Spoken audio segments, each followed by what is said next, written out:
नमस्कार साथियों, स्वागत है आपके अपने YouTube चैनल टारगेट आरपीएससी में। आज हम लेकर आए कुछ इंपॉर्टेंट क्वेश्चन जो आने वाली सभी परीक्षाओं में की दृष्टि से वेरी इंपॉर्टेंट है। तो चलिए शुरू करते हैं आज की क्लास। अभिप्रेरणा सामान्य क्रियाकलापों का प्रभाव है जो प्राणों का व्यवहार को इंगित और निर्देशित करता है। यह परिभाषा किसने दी? ऑप्शन है हमारा ए जॉनसन ने, बी गुड ने, सी बर्नार्ड ने, डी इनमें से कोई नहीं। तो इस प्रश्न का राइट आंसर है ऑप्शन ए जॉनसन, यानी ये परिभाषा किसने दी? जॉनसन ने दी। आगे बढ़ते हैं। नेक्स्ट प्रश्न है हमारा, निम्नलिखित में से कौन सी अभिप्रेरणा की विधि नहीं है? ऑप्शन ए रुचि उत्पन्न करना, ऑप्शन बी प्रतियोगिता की भावना उत्पन्न करना, ऑप्शन सी प्रशंसा, ऑप्शन डी व्यवहार में परिवर्तन करना। तो इस प्रश्न का राइट आंसर है डी व्यवहार में परिवर्तन करना। नेक्स्ट प्रश्न है, अभिप्रेरणा चक्र के संदर्भ में निम्नलिखित में से कौन सा सही क्रम में है? ऑप्शन ए आवश्यकता, प्रबल प्रेरणा, उत्तेजना, लक्ष्य उन्मुखी व्यवहार, उपलब्धि उत्तेजना में कमी। ऑप्शन बी देखते हैं, उत्तेजना, प्रबल प्रेरणा, आवश्यकता, उपलब्धि, लक्ष्य उन्मुखी व्यवहार, उपलब्धि और उत्तेजना में कमी। ऑप्शन सी है आवश्यकता, लक्ष्य उन्मुखी व्यवहार, प्रबल प्रेरणा, उत्तेजना, उपलब्धि, उत्तेजना में कमी।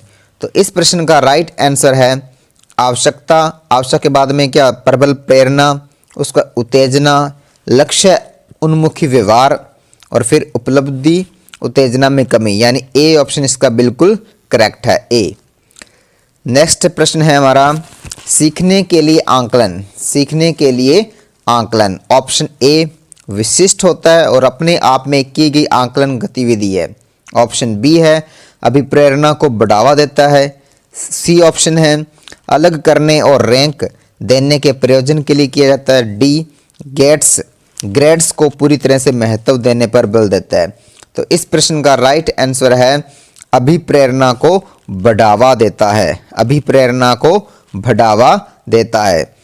नेक्स्ट प्रश्न में चलते हैं, निम्न में कौन सी शब्दावली प्राय अभिप्रेरणा के साथ अंतः बदलाव के लिए इस्तेमाल की जाती है? ऑप्शन ए पुरस्कार, प्रेरक, बी संवेग, सी आवश्यकता, डी उत्प्रेरणा। तो इस प्रश्न का राइट आंसर है आवश्यकता, यानी सी आवश्यकता।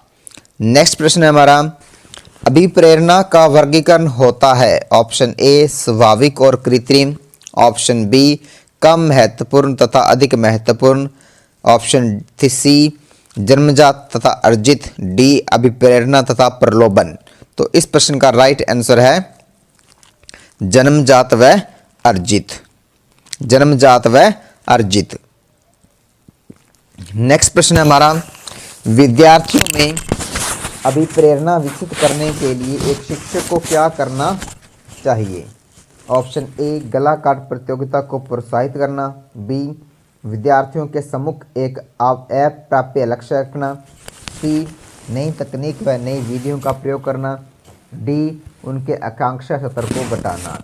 तो इस प्रश्न का राइट आंसर है नई तकनीक व नई विधियों का प्रयोग करना, यानी सी ऑप्शन, नई तकनीक व नई विधियों का प्रयोग करना।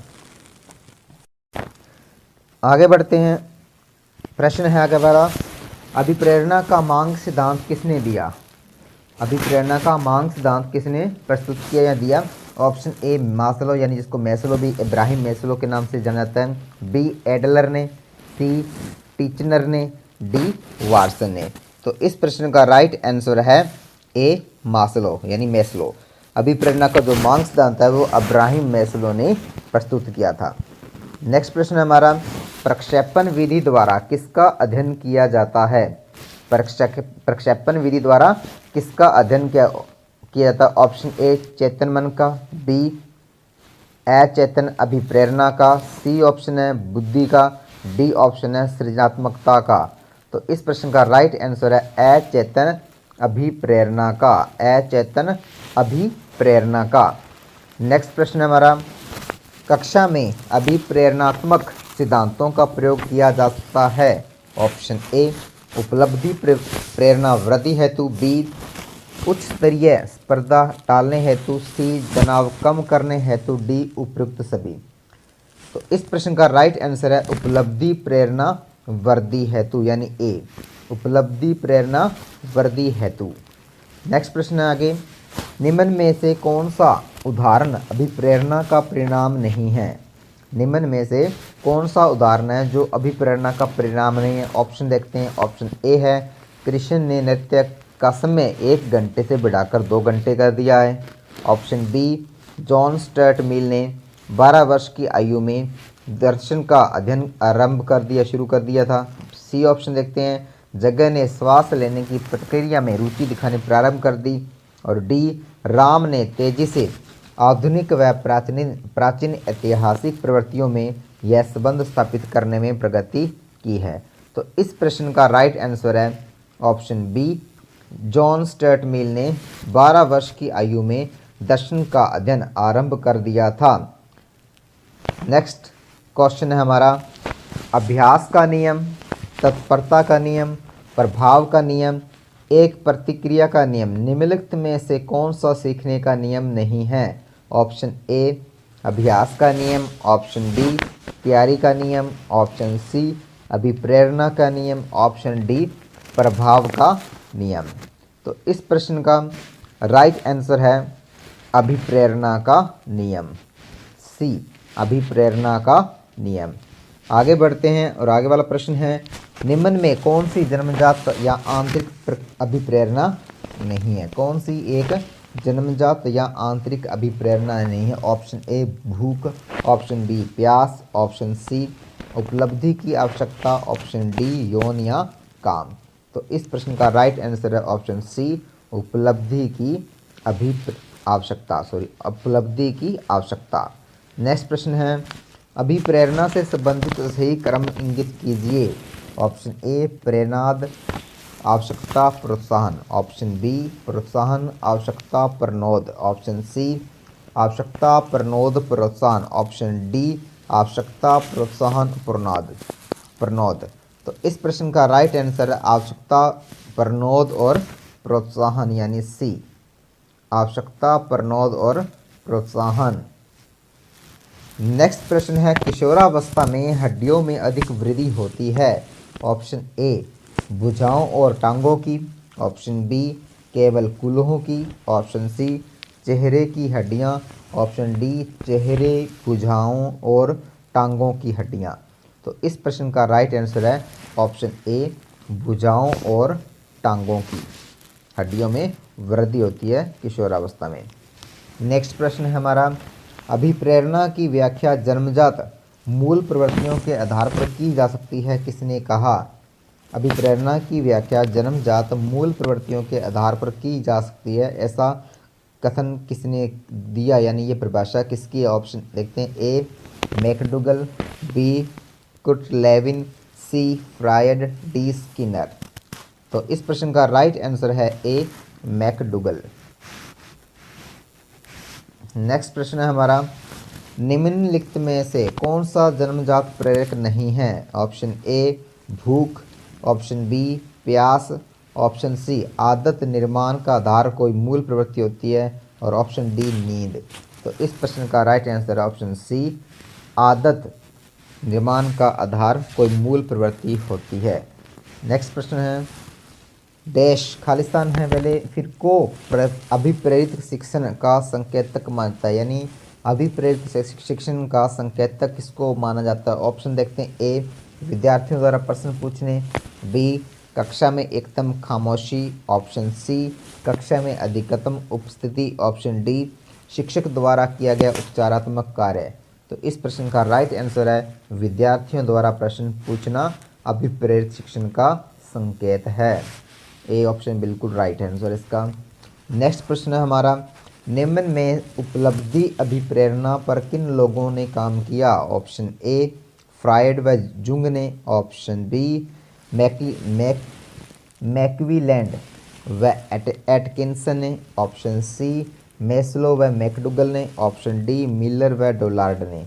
तो इस प्रश्न का राइट आंसर है मैकवी, लैंड व एटकिंसन है, यानी बी ऑप्शन।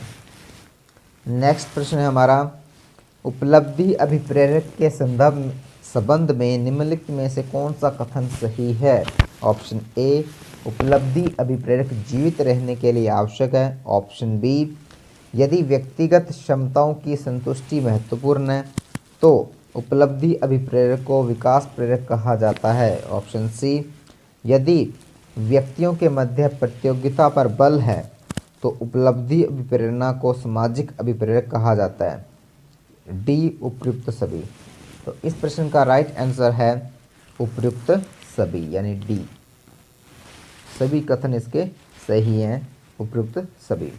नेक्स्ट प्रश्न है, कौन सी जैविक आवश्यकता कम जरूरी है? ऑप्शन ए, यौन।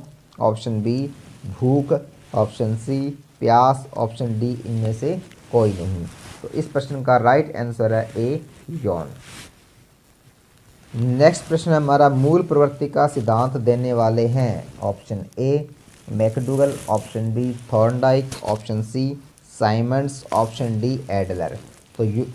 तो मूल प्रवृत्ति का सिद्धांत दिया था मैकडूगल ने। पुरस्कार व दंड है ऑप्शन ए देखते हैं सकारात्मक प्रेरक। ऑप्शन बी, स्वाभाविक प्रेरक। ऑप्शन सी, कृत्रिम प्रेरक। ऑप्शन डी, प्राकृतिक। तो पुरस्कार व दंड है, यह है कृत्रिम प्रेरक, यानी सी बिल्कुल राइट आंसर है, कृत्रिम प्रेरक। नेक्स्ट प्रश्न है, सीखने की प्रक्रिया में अभिप्रेरणा। सीखने की प्रक्रिया में अभिप्रेरणा। ऑप्शन ए, बच्चों में सीखने के प्रति रुचि का विकास करती है। ऑप्शन बी, बच्चों की स्मरण शक्ति को मजबूत करती है। ऑप्शन सी, बच्चों को एक दिशा में सोचने की योग्यता को विकसित करती है। ऑप्शन डी, पीछे सीखे हुए को नए अधिगम से अलग करती है। तो इस प्रश्न का राइट आंसर है बच्चों की स्मरण शक्ति को मजबूत करती है, यानी बी। बच्चों की जो स्मरण शक्ति है, सोचने की शक्ति होती है, याद करने की शक्ति है, उसको मजबूत करती है। नेक्स्ट प्रश्न है हमारा, अभिप्रेरणा पर किस कारक का प्रभाव पड़ता है? अभिप्रेरणा पर किस कारक का प्रभाव पड़ता है? ऑप्शन ए, आवश्यकता का। ऑप्शन बी, भौतिक संरचना का। ऑप्शन सी, वातावरण का। ऑप्शन डी, जन्मजात का। तो इस प्रश्न का राइट आंसर है बी, भौतिक संरचना का। नेक्स्ट, प्रेरक प्राणी में विद्यमान शारीरिक व मनोवैज्ञानिक दशाएं हैं जो उसे निश्चित विधियों के अनुसार कार्य करने के लिए उत्तेजित करती है। प्रेरक की इस परिभाषा को देने वाले थे, यानी यह प्रेरक की किसने परिभाषा दी? ऑप्शन ए, शेफर ने। बी, गेट्स व अन्य ने। सी, ब्लेयर व अन्य ने। डी, मार्शल ने। तो इस प्रश्न का राइट आंसर है गेट्स व अन्य, डी। यह परिभाषा किसने दी? गेट्स व अन्य ने। आगे वाला प्रश्न है, निम्नलिखित में कौन सा कथन सही नहीं है? ऑप्शन ए, आवश्यकता वंचना की शारीरिक अवस्था नहीं है। ऑप्शन बी, अंतर्नोद आवश्यकता का मनोवैज्ञानिक परिणाम है। ऑप्शन सी, आवश्यकता व अंतर्नोद समान नहीं है बल्कि समांतर है। और डी, मूल प्रवृत्तियां आंतरिक जैविक बल है। तो इस प्रश्न का राइट आंसर है आवश्यकता वांछन की शारीरिक अवस्था नहीं है, यानी ए ऑप्शन इसका बिल्कुल करेक्ट है। गोइंग टू नेक्स्ट क्वेश्चन, निम्नलिखित में कौन सा कथन अभिप्रेरणा का एक प्रक्रिया के संदर्भ में उपयुक्त नहीं है? कौन सा कथन है जो अभिप्रेरणा की एक प्रक्रिया के संदर्भ में सही नहीं है? ऑप्शन ए, यह व्यक्ति को लक्ष्य की ओर ले जाता है। ऑप्शन बी, यह व्यक्ति की शारीरिक आवश्यकताओं को संतुष्ट देता है। सी, मनोवैज्ञानिक आकांक्षा को प्राप्त करने में सहायता करता है। डी, यह व्यक्ति को अप्रिय स्थिति से दूर रखता है। तो इस प्रश्न का राइट आंसर है यह व्यक्ति को अप्रिय वस्तु से, यहाँ से जो स्थिति होती है उससे क्या रखता है? दूर रखता है, यानी डी ऑप्शन बिल्कुल करेक्ट आंसर है इसका। नेक्स्ट प्रश्न है, अभिप्रेरणा वे शारीरिक तथा मनोवैज्ञानिक दशाएं हैं जो किसी कार्य को करने के लिए प्रेरित करती है। यह कथन है ऑप्शन ए, मैकडूगल का। बी, वाटसन का। सी, थॉर्नडाइक का। डी, साइमंड का। तो ये प्रश्न का राइट आंसर इसका ए, मैकडूगल का। नेक्स्ट प्रश्न है, निम्नलिखित में से कौन सी विशेषता आंतरिक रूप से अभिप्रेरित बच्चों के लिए सही नहीं है?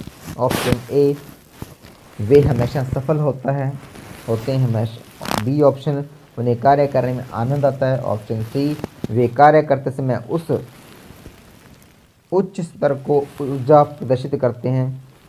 ऑप्शन डी, वे चुनौती भरे कार्य को करना पसंद करते हैं। तो इस प्रश्न का राइट आंसर है ए, वे हमेशा सफल होते हैं, ए ऑप्शन।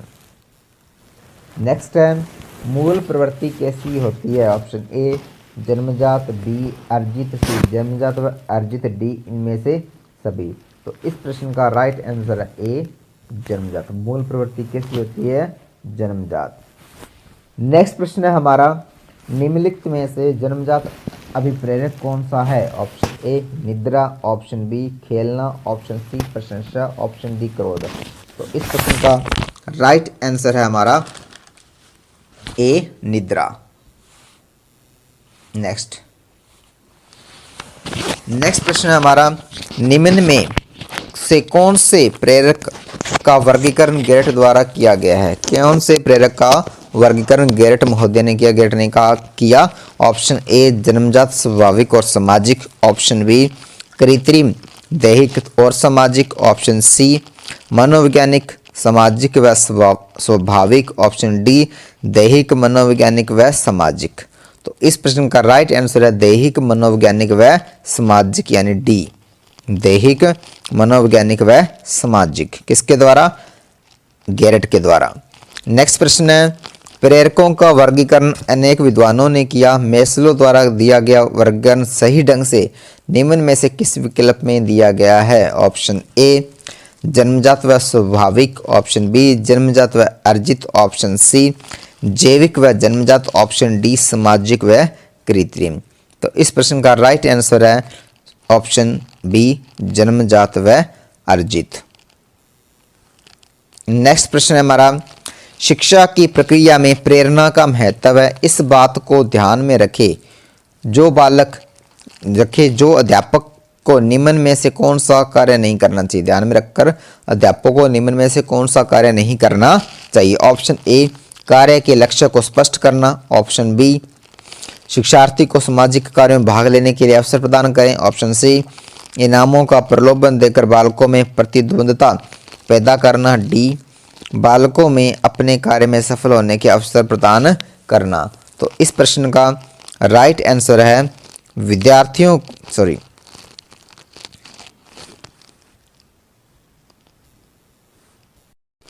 सी, इनामों का प्रलोभन देकर बच्चों में प्रतिद्वंद्विता पैदा करना। नेक्स्ट प्रश्न है, मैंने एक बच्चे को एक अवधारणा समझाने का प्रयास किया पर वह इसे नहीं समझ पाया, परंतु कुछ वर्षों बाद जब मैंने उसी बच्चे को इस अवधारणा को समझाने का प्रयास किया तो बच्चा तुरंत समझ गया। ऐसा होने का कारण है ऑप्शन ए, अभ्यास। ऑप्शन बी, संयोग। ऑप्शन सी, परिपक्वता। ऑप्शन डी, अधिक प्रयास। तो इस प्रश्न का राइट आंसर है सी, परिपक्वता के कारण। नेक्स्ट प्रश्न है, गिलफोर्ड के अनुसार संवेगों का प्रकार नहीं है। ऑप्शन ए, प्राथमिक। ऑप्शन बी, द्वितीय। ऑप्शन सी, नवीन। ऑप्शन डी, कृत्रिम। तो इस प्रश्न का राइट आंसर है सी, नवीन। नेक्स्ट प्रश्न है, निम्नलिखित में से जन्मजात संवेगों का प्रकार नहीं है? ए, प्यास। बी, निद्रा। सी, भूख। डी, सुरक्षा। तो इस प्रश्न का राइट आंसर है डी, सुरक्षा। नेक्स्ट क्वेश्चन है, प्रेरणा का स्रोत निम्न में से कौन सा नहीं है? ऑप्शन ए, आदत। ऑप्शन बी, चालक। ऑप्शन सी, प्रेरक। ऑप्शन डी, उद्दीपन। तो राइट आंसर है इसका ऑप्शन ए, आदत। प्रेरणा का स्रोत कौन सा नहीं है? आदत। नेक्स्ट है, एक विद्यार्थी मेडिकल कॉलेज में दाखिला लेने के लिए कठिन परिश्रम करता है ताकि वह प्रवेश परीक्षा में उत्तीर्ण हो सके। यह विद्यार्थी रूप से अभिप्रेरित है, व्यक्तिक, अनुभाविक, आंतरिक और बाह्य। तो इस प्रश्न का राइट आंसर है सी, आंतरिक रूप से प्रभावित है। नेक्स्ट है, किसी व्यक्ति को सामाजिक दृष्टि से स्वीकृत कार्य करने हेतु कौन सी अभिप्रेरणा देता है? ऑप्शन ए, उपलब्धि प्रेरक। ऑप्शन बी आक्रोश प्रेरक, ऑप्शन सी शक्ति प्रेरक, ऑप्शन डी स्वीकृति प्रेरक। तो इस प्रश्न का राइट आंसर है डी स्वीकृति प्रेरक, डी ऑप्शन। नेक्स्ट प्रश्न है, एक अध्यापक को निम्न में से किस स्थान से सहमत होना चाहिए? ए आंतरिक अभिप्रेरणा तब होती है जब अधिगमकर्ता बाहरी संतोषजनक परिणाम का अनुभव करने के लिए कार्य करते हैं।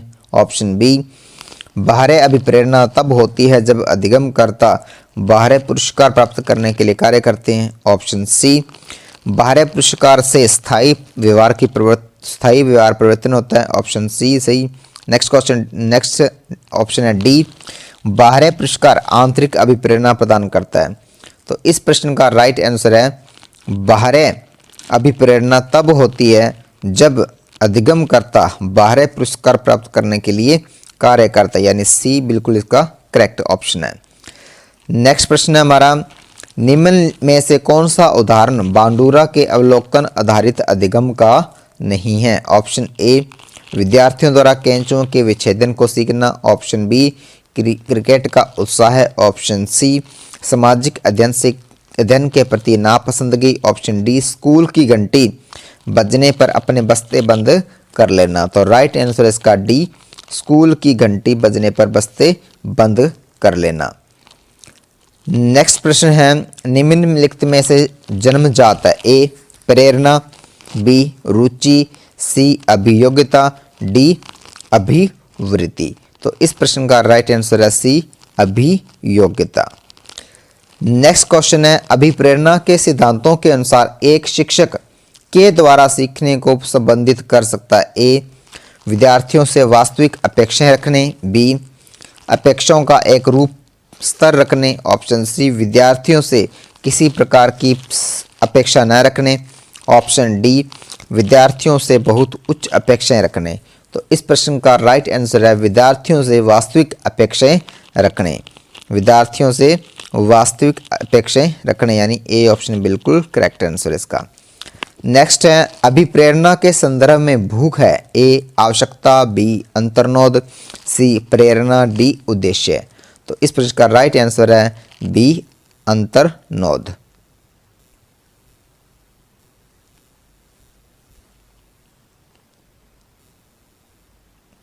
बी अंतर्नोद।